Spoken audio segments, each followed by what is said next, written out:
ଆମେ ଜୀବନର ଆରମ୍ଭରୁ ଶେଷ ପର୍ଯ୍ୟନ୍ତ ଏମିତି ବହୁତ କର୍ମ କରିଥାଉ, ତାହାର ଅର୍ଥ ଆଉ କାରଣ ଆମକୁ ଜଣା ନଥାଏ, ଯାହାକୁ ସାମାନ୍ୟ ଦୃଷ୍ଟିରୁ ଦେଖିଲେ ଆଶ୍ଚର୍ଯ୍ୟ ମଧ୍ୟ ଲାଗିଥାଏ।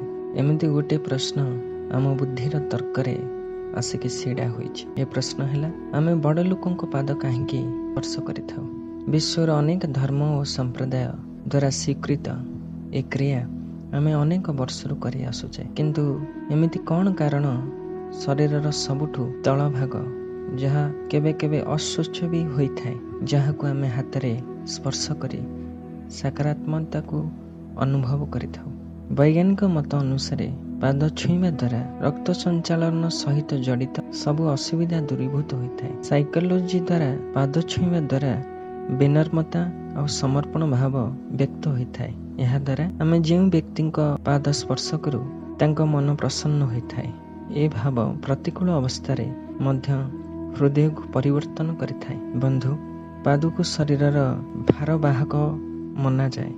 ଏଥିପାଇଁ ପ୍ରାଚୀନ ମାନ୍ୟତା ଅନୁସାରେ ସେ ସମ୍ମାନର ପାତ୍ର ଅଟେ।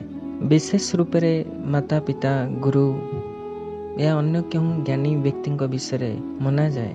ଆମଠୁ ଅଧିକ ସମୟ ପୃଥିବୀ ଲୋକରେ ବିଭିନ୍ନ ଅନୁଭବ ପ୍ରାପ୍ତ କରି ସେମାନେ ଜୀବନ ବ୍ୟତୀତ କରିଛନ୍ତି। ଏମିତି ମନାଯାଏ, ଏପରି ଆଦରଣୀୟ ବ୍ୟକ୍ତିଙ୍କର ଚରଣର ଧୂଳି ବି ଆମ ପାଇଁ ମଙ୍ଗଳକାରୀ ଅଟେ। ହିନ୍ଦୁ ଶାସ୍ତ୍ରରେ ଅନେକ ବାର ପିତା, ମାତା, ଗୁରୁଙ୍କର ଚରଣ ବନ୍ଦନା କରାଯାଇଛି। ମାନବ ଶରୀରରେ ନାଡ଼ି ମସ୍ତିଷ୍କରୁ ଉତ୍ପନ୍ନ ହୋଇ ପୁରା ଶରୀରରେ ଜାଲ ବନାଇ ହାତ, ଗୋଡ଼, ଆଙ୍ଗୁଠି ପର୍ଯ୍ୟନ୍ତ ଆସିଛି।